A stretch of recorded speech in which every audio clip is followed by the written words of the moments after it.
Hi, welcome to the Nourishing Roots channel, where I'll be showing you how to love food, adore your body and become your authentic self. In this week's video, I'm going to be busting some eating disorder myths around recovery and also why eating disorders exist in the first place. In particular, I'll be talking about how eating disorders function as a way of feeling safe. So without further ado, let's get down and deep with this important topic. I'd firstly like to say that in this modern world, we all live with lots of expectations that are placed on us from a very young age.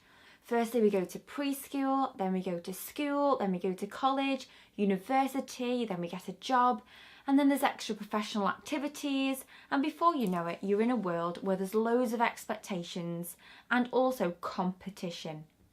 For someone who's very vulnerable and sensitive and might not feel ready for that world of expectation, they often turn to behaviours or ways of living that allow them to feel safe. So in terms of eating disorders, let's place this in a little bit of context. So from my personal experiences, I remember being in year 9 with the weight of the world on my shoulders. There was exams every other week. I was moved away from my friends, so I felt so lonely and also really scared.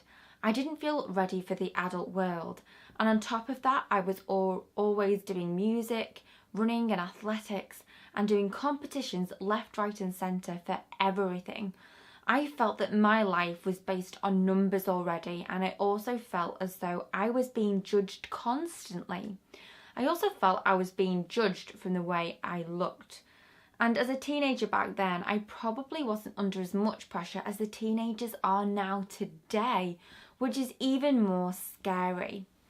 So I think I turned to food as a way of feeling safe, because it placed me in this bubble of my own world where suddenly I could feel in control in a world that felt very out of control and darn right scary. So when I didn't eat for a long time or ate very minimal amounts, and seeing my weight go down, suddenly that felt like I was in the driving seat of my own life, and also these fears that had been bubbling around me for months just disappeared because I felt numb, and probably because I didn't have enough fuel to really sense proper emotions, just apart from feeling numb and sadness. But sometimes feeling sad is much better than feeling anxious and anxiety provoked by everything every single day. Now, for everybody else out there, whether you've got an eating disorder or not, I can probably guarantee that you've also experienced pressures placed on you from a very young age, whether that's through school activities, hobbies, or anything in general. And I want to reach out to you to say, sometimes our eating disorder behaviours or the way that we cope in life, whether it's turning to alcohol or trying to fit in with our peers or altering our body and eating behaviour, sometimes that's a way of feeling safe. It's not about you just trying to be skinny or fitting in with everybody else. It's just your way of wanting to get back in control and feel as though you're in a body that doesn't have to face all the expectations placed on you. To add another note to that, I'd like to put a bit of perspective on how changing our body shape can help us to feel safe. So with someone with anorexia or a restrictive eating disorder that involves lots of dramatic weight loss, suddenly that person's not only given positive attention sometimes, but also attention in a way that involves being cared for and supported and loved, because that person's viewed as vulnerable. So family members might to get around them, and health professionals might want to help them. Now most of the time that's really scary, and a lot of people with eating disorders don't even want that type of support or claustrophobia feeling from other people.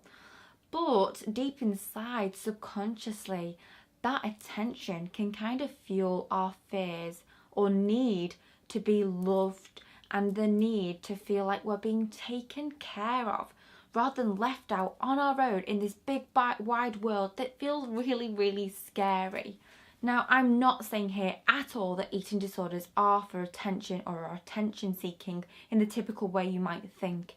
Instead, they might be attention seeking in the way that involves safety and getting away from the fears that surround so many of us every day.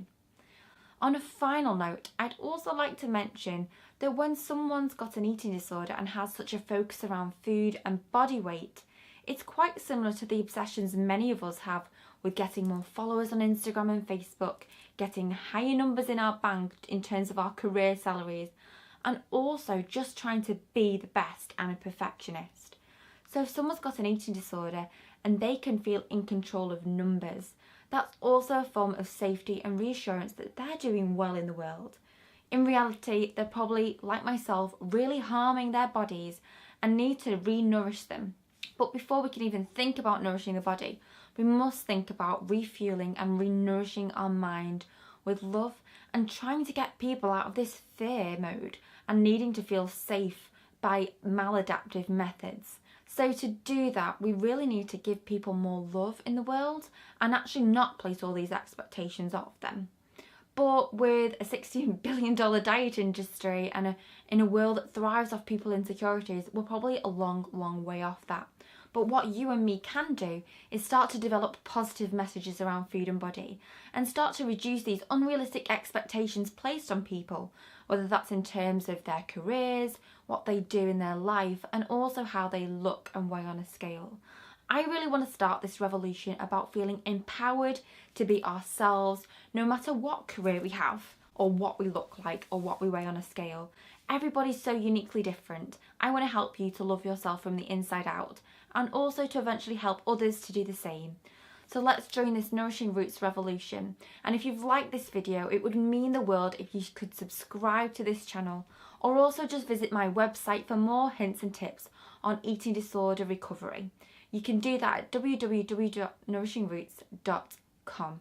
So in the meantime, before I create another video on similar topics and helpful topics like this, I'd like to wish you a great week, and hopefully we can chat more about things like this very soon. Bye!